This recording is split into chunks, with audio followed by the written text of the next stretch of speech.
Assalamualaikum warahmatullahi wabarakatuh. Perkenalkan, saya Nur Salsabila Rizkan Karima dari kelas 1B D4 Keperawatan. Di sini saya akan menjelaskan tentang sejarah terbentuknya bahasa Indonesia. Sejarah lahirnya bahasa Indonesia bermula dari bahasa Melayu yang digunakan pada abad ke-7 di kawasan Asia Tenggara.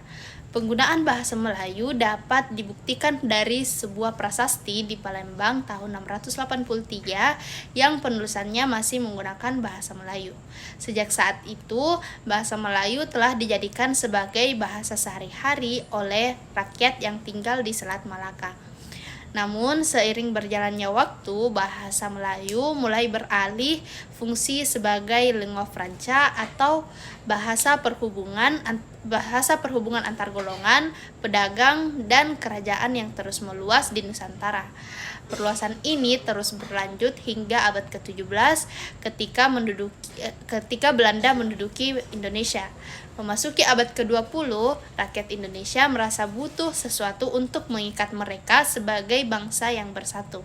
Setelah itu, rakyat pribumi pun sepakat menjadikan bahasa Melayu sebagai bahasa pemersatu mereka. Kemudian bahasa Melayu pun distandarkan oleh rakyat tanah air yang kemudian disebut sebagai bahasa Indonesia.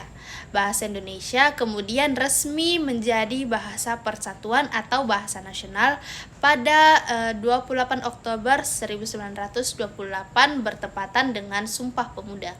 Sesuai usulan dari Muhammad Yamin dalam Kongres Sumpah Pemuda, beliau menyumbang ikrar Sumpah Pemuda yang berbunyi bahasa persatuan Indonesia adalah bahasa Indonesia.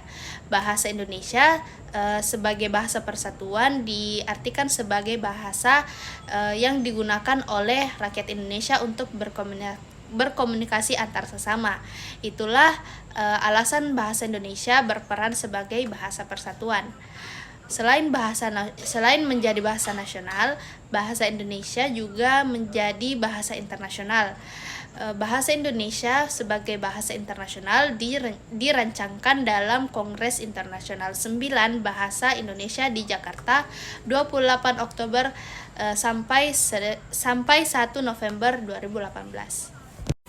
Itulah tadi sejarah terbentuknya bahasa Indonesia. Sekian dan terima kasih. Wassalamualaikum warahmatullahi wabarakatuh.